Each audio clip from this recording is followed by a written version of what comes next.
Halo Bapak Ibu yang kekasih di dalam Tuhan, salam jumpa. Saya percaya bahwa sekalipun kita bertemu lewat online, tapi saya percaya bahwa dimanapun Bapak Ibu berada, Bapak Ibu pasti mengalami Tuhan lewat kebenaran. Karena saya percaya bahwa Tuhan tidak dapat dibatasi oleh keadaan. Dan saya percaya hari ini kita akan mengalami Tuhan yang dahsyat di dalam setiap kehidupan kita. Saat ini saya akan sharingkan firman Tuhan yang saya beri tema Faith in God's Ability. Iman kepada kesanggupan Allah. Saudara, kalau berbicara tentang kesanggupan, kita harus menyadari dalam kehidupan kita bahwa manusia punya keterbatasan di dalam setiap kehidupannya. Siapapun dia, dari manapun dia berasal, apapun kehebatannya, pasti dia punya keterbatasan. Dalam setiap keterbatasan kita, dalam setiap ketidaksanggupan kita, Tuhan mau membawa kita untuk berada pada kesanggupannya Tuhan. Tuhan mau membawa kita kepada iman, kepada kesanggupan Allah. Saya mau tanya kepada saudara, dan saya percaya bahwa respon saudara akan sangat luar biasa.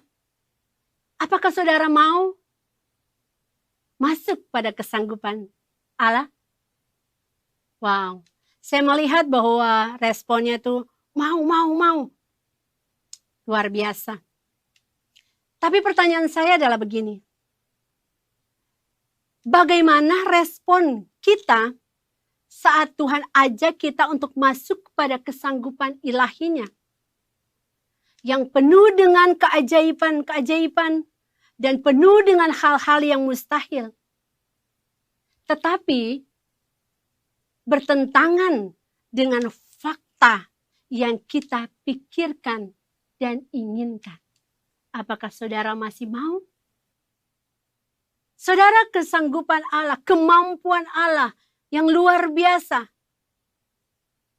Kadang-kadang tidak seperti fakta yang ada. Tidak seperti yang kita inginkan.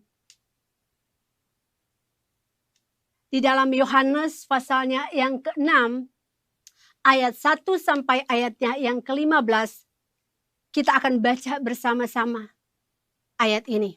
Yohanes pasal yang ke-6, ayatnya yang pertama sampai ayatnya yang ke-15 berkata seperti ini.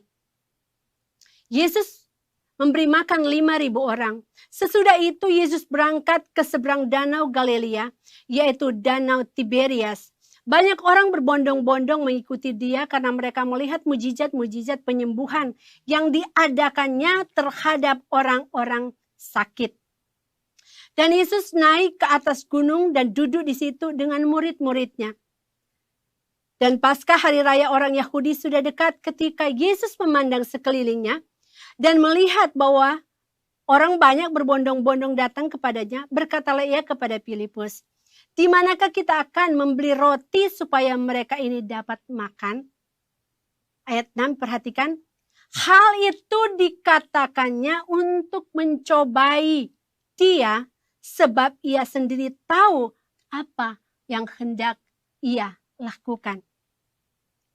Jawab Filipus kepadanya, roti seharga 200 dinar tidak akan cukup untuk mereka ini sekalipun masing-masing mendapat sepotong kecil saja. Seorang dari muridnya yaitu Andreas, saudara Simon Petrus berkata kepadanya, di sini ada seorang anak yang mempunyai 5 roti jelai dan 2 ikan. Tetapi apakah artinya itu untuk orang sebanyak ini? Kata Yesus, suruhlah orang-orang itu duduk. Adapun tempat itu banyak rumput, maka duduklah orang-orang itu kira-kira 5.000 laki-laki banyaknya. Lalu Yesus mengambil roti, mengucap syukur dan membagi-bagikan kepada mereka duduk di situ. Demikianlah juga dibuatnya dengan ikan-ikan itu sebanyak yang mereka kehendaki. Setelah mereka kenyang, berkatalah ia kepada murid-muridnya, kumpulkanlah potongan-potongan yang lebih supaya tidak ada yang terbuang. Maka mereka pun mengumpulkannya dan mengisi 12 bakul penuh dengan potongan-potongan dari 5 roti jelai yang lebih setelah orang makan. Ketika orang-orang itu melihat mujizat yang telah diadakannya, mereka berkata, dia ini adalah benar-benar nabi yang akan datang ke dalam dunia. Yesus tahu bahwa mereka hendak datang dan hendak membawa dia dengan paksa untuk menjadikan dia raja. Ia menyingkir pula ke gunung seorang diri. Saudara, kalau kita membaca akan firman Tuhan yang kita sudah baca tadi, kita bisa melihat di situ bagaimana saudara, Tuhan berkata kepada Filipus. Pada saat Tuhan berkata kepada Filipus untuk memberi makan 5.000 orang ini yang datang ikut dalam berbondong-bondong untuk mengikuti Yesus. Saudara, saya percaya tujuannya ini adalah untuk melihat iman daripada muridnya ini. Seberapa besar keyakinan muridnya pada kesanggupannya Tuhan. Saudara, mereka, murid-murid Tuhan Yesus itu sudah ada bersama-sama dengan Yesus dan memberi makan 5.000 orang. Bukanlah mujizat yang pertama. Tetapi, saudara, murid-murid ini, waktu dia ada bersama-sama dengan Yesus bertanya, ayo kita beri makan orang-orang ini. Filipus bilang, emang bisa kita memberi makan 5.000 orang ini? Dan saudara, saya mau katakan bahwa Filipus sebenarnya tahu bahwa orang-orang yang datang itu, yang mengikuti Yesus, yang orang-orang yang begitu banyak mengikuti Yesus itu, mereka datang karena mereka melihat mujizat-mujizat, perbuatan-perbuatan yang ajaib, kesembuhan-kesembuhan yang Yesus lakukan. Saudara, Filipus mengerti akan hal ini, bahwa orang-orang itu ada karena itu. Tetapi bagaimana responnya Filipus ketika Tuhan bilang kita mau beri makan kepada 5.000 orang ini? Respon daripada Filipus. Pertama, Filipus respon dengan tidak percaya. Buktinya apa dia tidak percaya? Buktinya dia dalam ayat yang ke-7. Dalam Yohanes 6 berkata begini. Jawab Filipus kepadanya, roti seharga 200 dinar tidak akan cukup untuk mereka ini. Sekalipun masing-masing mendapat sepotong kecil saja. Dia katakan tidak akan cukup. Yesus yang ngomong sama dia. Tapi dia bilang tidak akan cukup. Dia tidak percaya. Respon yang diambil Filipus adalah tidak percaya. Saudara, kenapa Filipus bisa tidak percaya? Kehilangan kepercayaan. Karena saya percaya bahwa Filipus melihat fakta lebih besar daripada imannya kepada Tuhan. Filipus berkata tidak akan cukup. Nggak mungkin. Saudara, Filipus bukan orang lain. Filipus ada bersama di Yesus. Dia merasakan, dia melihat mujizat yang Yesus lakukan. Tetapi masih timbul rasa tidak percayanya kepada keajaiban, kepada kesanggupan Allah untuk memberi makan kepada orang banyak ini.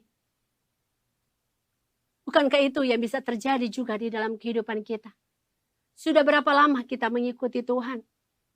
Ada mereka yang konseling dengan saya berkata begini. Orang ibu-ibu berkata, Bu, suami saya nggak mungkin berubah karena sikapnya itu sudah mendarah daging. Oh ya, saya bilang, kamu nggak mempercayai bahwa Tuhan sanggup? Dia katakan seperti begini, Bu, itu dia berubah kalau mujizat terjadi. Saya bilang, yes, itu yang harus kamu bangkitkan di dalam kamu. Biar mujizat terjadi bukan dari dia, tetapi Tuhan yang melakukannya. Kamu percaya kepada Tuhan yang sanggup untuk mengubahkan kehidupan orang ini. Kamu mungkin boleh tidak percaya kepada orangnya, kepada pasanganmu. Tapi kamu jangan sampai tidak percaya kepada kesanggupan Tuhan yang sanggup untuk mengubahnya. Saudara, ada beberapa lagi yang datang dan berkata kepada kita di dalam konseling. Mereka bilang, usaha kita mengalami penurunan yang cukup tajam. Bahkan dia bilang sampai merayap, sampai nggak bisa apa-apa, sampai nggak memiliki apa-apa. Saudara, saya katakan kepadanya gini, fakta, memang semua lagi di dalam keadaan yang susah. Semua lagi sulit. Tetapi kita mau melihat pada kesanggupan Tuhan. Karena Tuhan bilang, apa yang tidak mungkin bagimu, itu mungkin bagi Allah. Karena bagi Tuhan, tidak ada yang mustahil. Dia sanggup membukakan tingkap-tingkap langit dan mencurahkan berkat di dalam kehidupan kita. Karena dia adalah Allah yang luar biasa, yang tidak dapat dibatasi oleh apapun juga. Saudara, mungkin kita berkata, udahlah, menyerah saja. Dokter juga udah vonis, bilang bahwa sudah nggak bisa sembuh. Percayalah kepada kesanggupan Tuhan. Karena Tuhan berkata, oleh bilur-bilurnya engkau disembuhkan. Karena dia dokter atas segala dokter. Jangan pernah kehilangan kepercayaanmu kepada Tuhan. Karena ketidakpercayaanmu akan menghentikan mujizat Tuhan terjadi di dalam setiap kehidupan. Ketidakpercayaan kita akan menghentikan mujizat Tuhan tidak terjadi dalam hidupmu. Menghentikan mujizat itu untuk terjadi dalam hidupmu kalau engkau tidak percaya. Di dalam Matius pasalnya yang ke-13 ayat 58 berkata, karena ketidakpercayaan mereka tidak banyak mujizat yang dilakukannya. Kalau engkau ingin melihat mujizat-mujizat yang terjadi dalam hidupmu, tetaplah percaya kepada Tuhan dan jangan pernah kehilangan kepercayaanmu kepada Tuhan. Respon yang pertama adalah Filipus, tidak percaya. Ketidakpercayaan kita akan menghalangi mujizat Tuhan terjadi. Respon orang yang kedua adalah Andreas. Dalam pasal yang ke-6 ayat yang ke-9 berkata begini. Di sini ada seorang yang mempunyai 5 roti jelai dan 2 ikan. Tetapi apakah arti itu untuk orang sebanyak ini? Perhatikan kata tetapi. Apakah? Saudara, Andreas meresponi dengan keraguan. Andreas ragu akan kesanggupan Tuhan. Saya mau katakan bagi kita. Keraguan akan sangat berbahaya karena bisa menjadi pintu masuk ketidakpercayaan.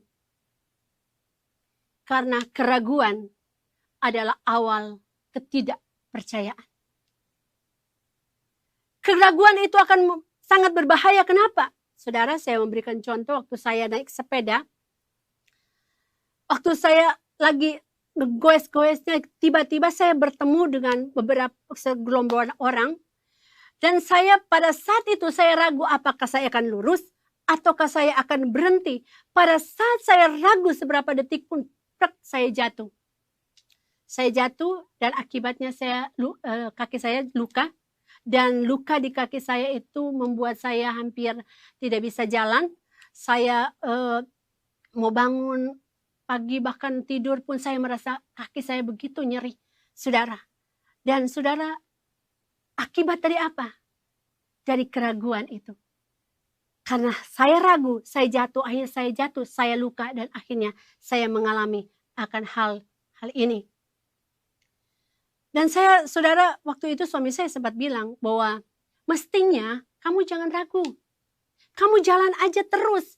Orang-orang itu pasti pada saat kamu jalan mereka kan minggir. Kamu jangan ragu untuk goes aja terus. Saya bilang coba dikasih tahu dari tadi. Saudara, kembali kepada firman Tuhan. Firman Tuhan sudah menandaskan kepada kita bahwa kita jangan pernah ragu untuk mempercayai Tuhan. Karena Tuhan adalah Tuhan yang dapat dipercayai. Firman Tuhan sudah memberikan rambu-rambu di dalam setiap kehidupan kita. Supaya kita tidak ragu di dalam menjalani kehidupan kita bersama-sama dengan Tuhan.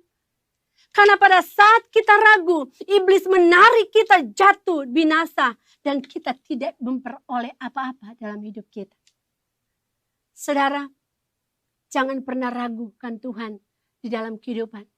Karena keraguan akan membawa kepada hal yang berbahaya di dalam setiap kehidupan kita. Itu respon yang kedua. Respon yang pertama Filipus. Filipus tidak percaya. Respon kedua berhadapan dengan Andreas. Andreas pun percaya tapi ragu-ragu. Itu saudara tidak percaya dan ragu-ragu itu 11-12. Saudara, sama-sama tidak mendatangkan mujizat. Sebab itu Tuhan mau supaya kita mau mempercayai Tuhan dalam segala hal. Jangan pernah ragukan Tuhan karena Tuhan selalu mengasihi kita. Respon yang ketiga yang sungguh luar biasa yang harus kita contohi di dalam kehidupan kita, yaitu seorang anak kecil. Anak kecil ini percaya dengan sungguh-sungguh. Dikatakan di situ ada anak yang mempunyai 5 roti dan 2 ikan. Saudara, saya percaya karena mungkin jaraknya yang begitu jauh dengan rumah, atau mungkin anak itu mengikuti Tuhan pada saat itu dengan seharian, dan ibunya membekali anak itu dengan 5 roti dan 2 ikan. Saudara, mungkin roti pertama untuk kalau kamu lapar siang, pagi, malam, sore, mungkin. Tetapi saudara, pada saat itu, ketika Tuhan membutuhkan, anak itu memberikan 5 rotinya dan 2 ikannya kepada Tuhan. Dia tidak memikirkan dirinya lagi. Yang dia tahu bahwa dia mau berikan kepada Tuhan yang membuat mujizat yang besar. Itulah percaya yang sungguh. Arti kata percaya kepada Allah adalah menyerahkan diri secara total dan secara penuh kepada Tuhan. Saudara, contoh mungkin saudara lagi duduk di kursi sekarang ini, dan di kursi saudara lagi duduk, dan saudara dengan santainya, saudara mungkin ada yang angkat kaki mungkin ada yang menyender dengan begitu nyamannya gitu, tidak masalah. Tapi yang saya mau katakan, kenapa saudara bisa menyender? Kenapa saudara bisa duduk di kursi itu? Karena saudara tahu kursi itu bisa menopang tubuh saudara. Itulah percaya yang Tuhan mau dalam kehidupan kita. Percaya sungguh bahwa Tuhan sanggup, Tuhan mampu, Tuhan bisa menopang seluruh kehidupan kita. Apapun yang terjadi, bagaimanapun di depan kita, kalaupun tidak sesuai dengan fakta yang ada, tapi Tuhan mau bahwa kita tetap mempercayai Tuhan di dalam setiap kehidupan kita. Saudara, percaya itu harus aktif. Percaya itu harus aktif setiap hari dalam hidup kita. Saya mau berikan contoh di dalam Alkitab, orang-orang yang memasuki pada kesanggupan Allah. Mempunyai iman masuk pada kesanggupan Allah. Saya memberi contoh di dalam Alkitab, yaitu Daud. Daud adalah seorang penggembala domba. Daud tidak punya kelebihan yang lebih atau kekuatan yang lebih untuk dia bisa mengalahkan Goliat. Tetapi ketika Tuhan berkata kepada Daud untuk pergi mengalahkan Goliat, berperang melawan Goliat, Daud datang hanya dengan ketepelnya, Goliat bisa jatuh, terkalahkan oleh orang yang bernama Daud. Apakah ketepel itu yang mengakibatkan Goliat itu jatuh? Saya mau tandaskan kepada kita. Saya terlalu yakin bahwa kemampuan Allah lah yang membawa ketepel daripada Daud hinggap kepada jidatnya Goliat, sehingga Goliat itu bisa mati. Karena Daud mau mengambil, Daud mau beriman kepada kesanggupan Allah, makanya Daud berkata kepada Goliat, "Kamu mendatangi aku dengan lembing, tetapi aku mendatangi engkau dengan nama Tuhan." Artinya begini, Daud lagi bilang kepada Goliat, "Kamu datangi aku dengan kemampuanmu, dengan kesanggupanmu, dengan keperkasaanmu. Tetapi aku mendatangi engkau dengan kuasa Tuhan, dengan kesanggupan Tuhan." Goliat mati oleh ketepelnya Daud.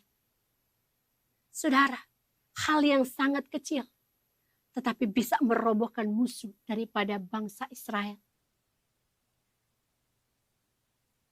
Orang yang kedua yang mau meresponi akan untuk masuk kepada kesanggupan Allah, yaitu Musa.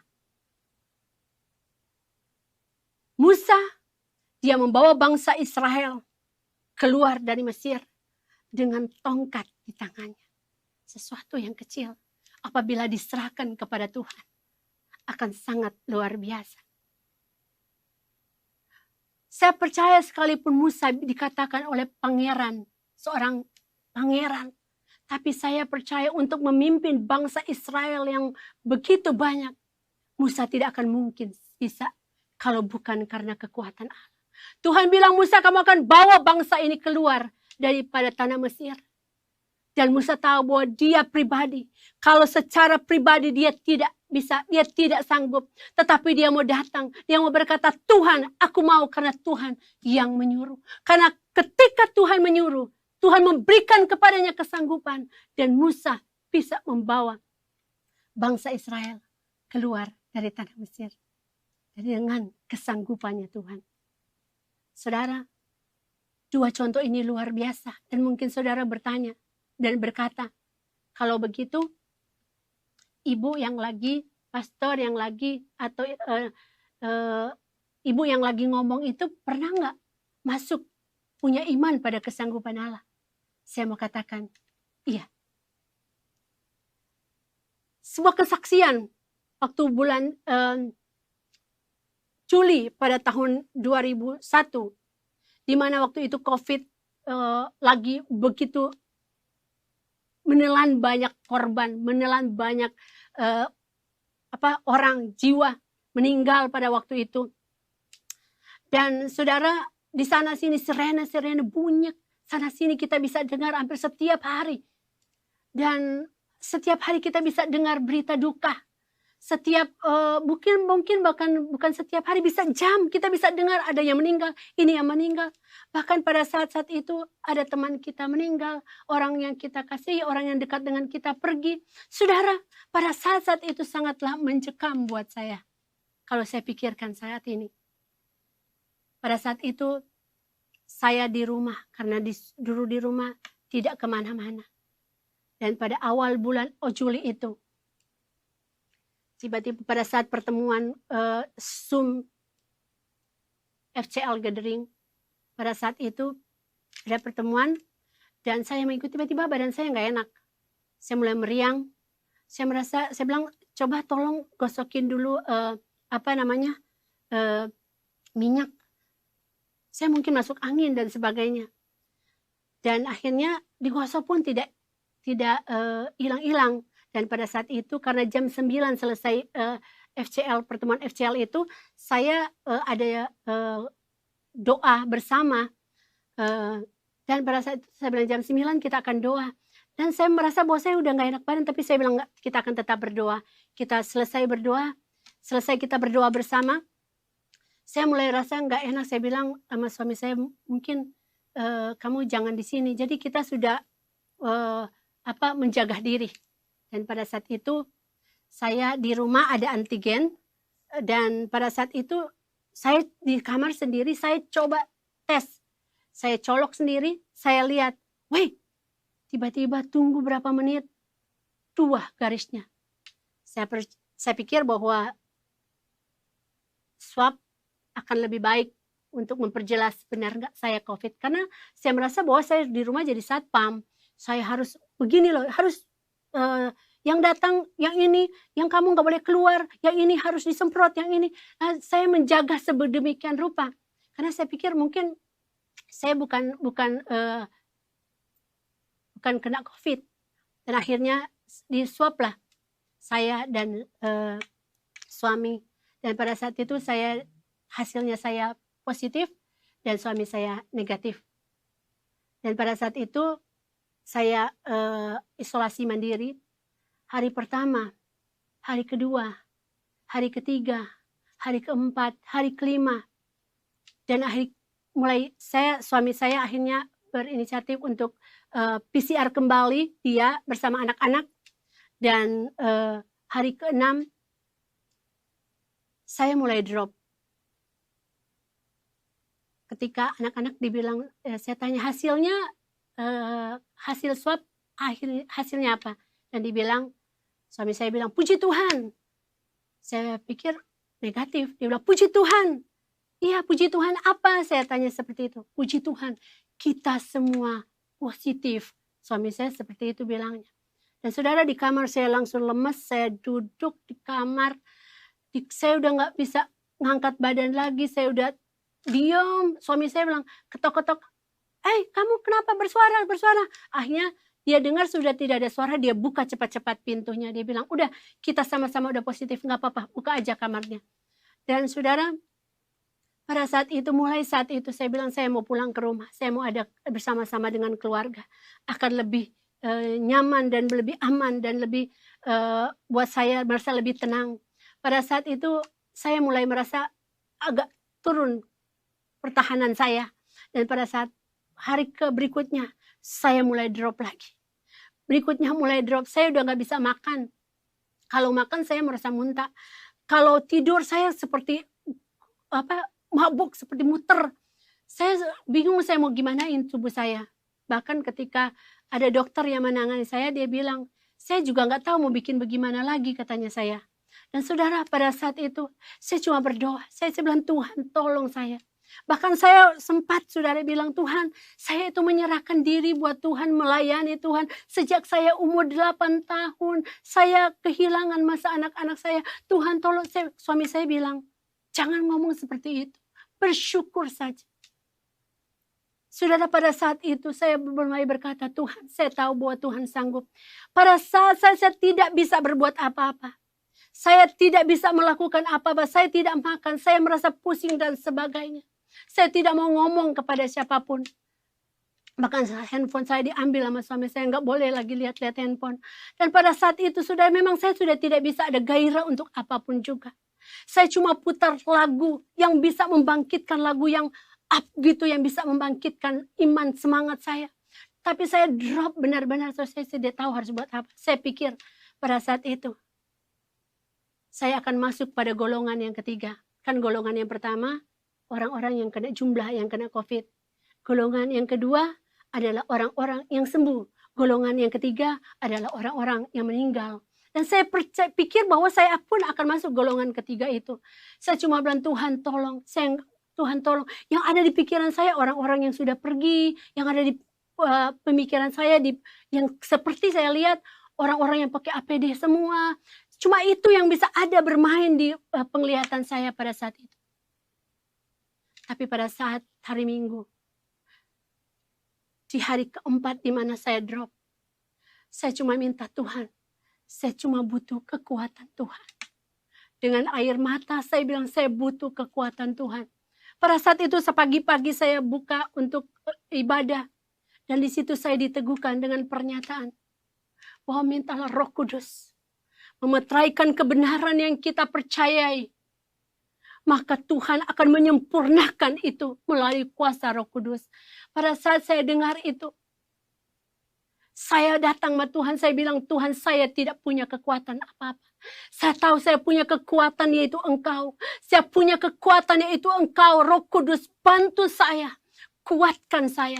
Pada saat itu saya seperti di switch gitu. Saya, kelemahan saya tuh, tubuh saya itu katanya turun, saudara, berkurang maksudnya. Dan akhirnya, saudara, pada saat itu saya bilang, saya mau makan. Saudara, saya makan 2 sendok bubur. Dan pada saat memasak pasukan bubur, 2 sendok bubur itu saya nangis di hadapan Tuhan. Saya bilang, saya punya keyakinan bahwa Tuhan masih mau melakukan perkara yang mujizat besar dalam hidup saya. Bahwa Tuhan masih mau mempercayakan saya untuk hidup.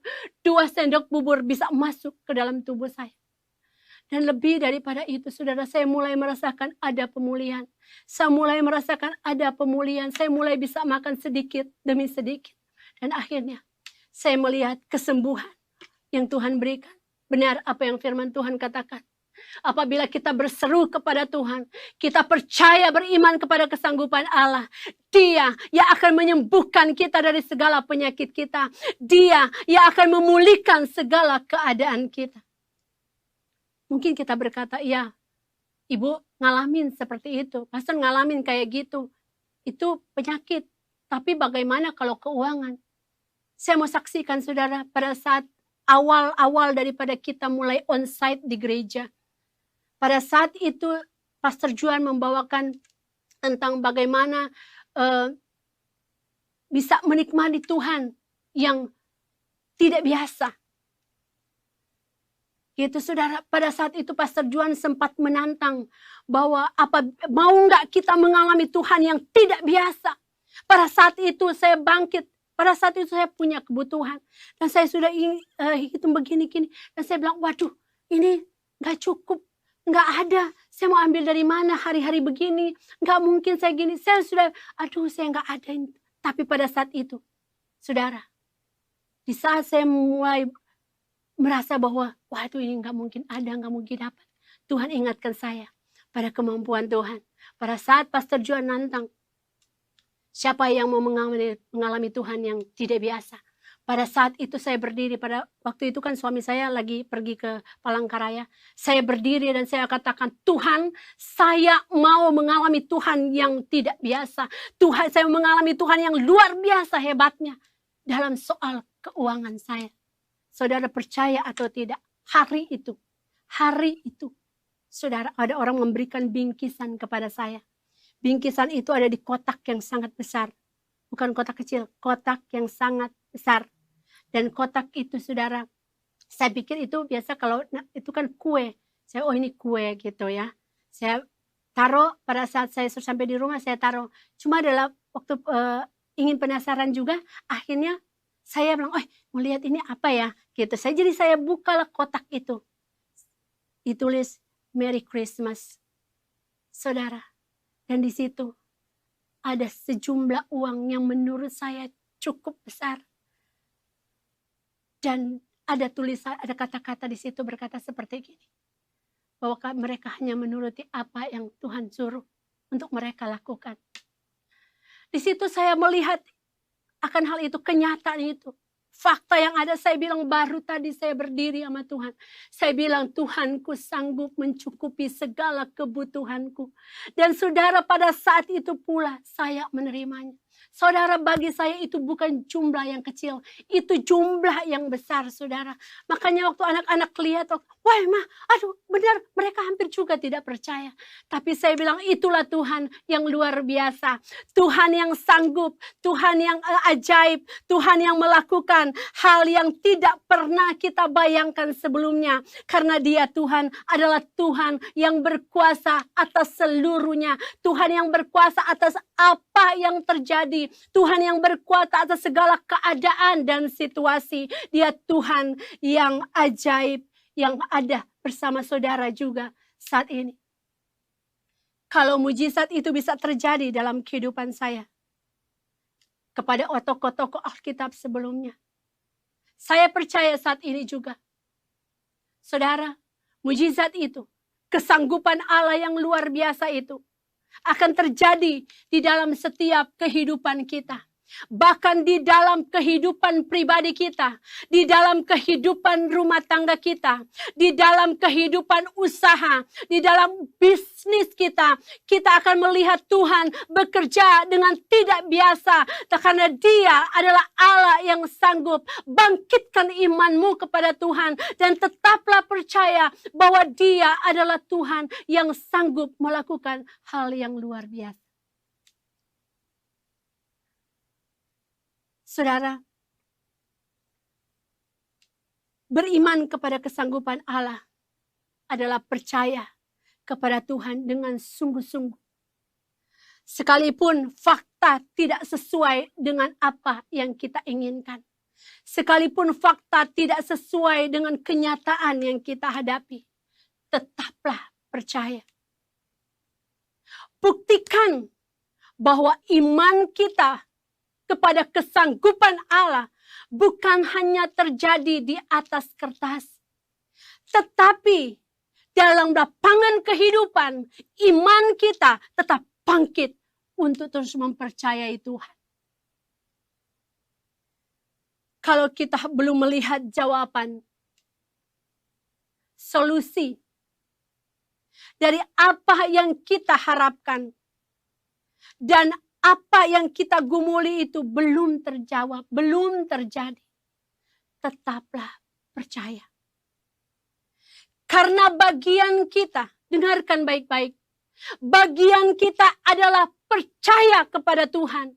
Dan bagian Tuhan adalah melakukan apa yang kita percayai.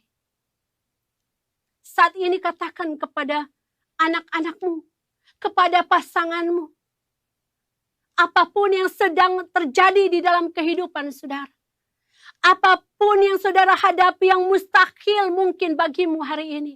Katakan dengan imanmu kepada Tuhan. Dengan iman yang mempercaya bahwa Allah sanggup. Katakan bahwa bagian kita adalah percaya. Dan bagian Tuhan adalah melakukan apa yang kita percayai. Saat ini saya percaya ketika saudara mendengar akan hal ini dan katakan akan hal ini, iman saudara bangkit. Dan saya percaya ketika iman saudara bangkit, saudara akan melihat kuasa, mujizat Tuhan terjadi bagimu, terjadi bagi pribadi, keluarga, usaha, dan apapun yang ada di dalam yang kau sedang rindukan terjadi. Tuhan berkata, aku mau melakukan hal yang luar biasa. Karena apa yang tidak pernah dilihat oleh mata, apa yang tidak pernah didengar oleh telinga, apa yang belum pernah timbul di dalam hati, itulah yang Tuhan akan kerjakan di dalam setiap kehidupan kita yang memiliki iman kepada kesanggupan Allah. Karena Tuhan kita adalah Tuhan yang sanggup melakukan segala perkara. Amin. Saya akan berdoa bagi Bapak Ibu saat ini dimanapun berada. Bangkitkan imanmu saat ini, karena Tuhan mau bergerak di tengah-tengah kita saat ini. Tuhan, aku berdoa, lihat semua iman yang bangkit untuk mempercayai kesanggupanmu. Aku berdoa saat ini Tuhan, apapun yang menjadi pergumulan mereka, aku minta biar berkat-berkat Tuhan tercurah. Mereka mengalami berkat Tuhan yang tidak biasa. Mereka mengalami pemulihan yang luar biasa. Dan mereka mengalami Tuhan yang dahsyat dalam kehidupan mereka. Aku berdoa Tuhan, aku minta teguhkan iman pengharapan setiap mereka yang mendengarkan firman ini. Biar mereka mempercayai bahwa Tuhan yang hidup, Tuhan yang berkuasa ada dan tidak pernah tinggalkan mereka. Aku melepaskan ini di dalam nama Tuhan Yesus Kristus. Amin. Ibadah kita sudah selesai dan saat ini saya akan berdoa berkat bagi kita semua. Hamba melepaskan berkat daripada Tuhan turun atas kita semua. Berkat kesehatan dan kekuatan, berkat penghiburan, berkat damai sejahtera yang melampaui segala akal turun atasmu. Pengharapan iman yang teguh turun atasmu. Terimalah berkat ini, berkat Abraham, berkat Ishak, dan berkat Yakub turun atasmu. Kiranya anugerah dan sejahtera daripada Tuhan kita Yesus Kristus akan terus menyertai kita mulai hari ini sampai Tuhan Yesus datang dan menjemput kita semua. Yang percaya dan yang mengasihi Tuhan sama-sama katakan amin.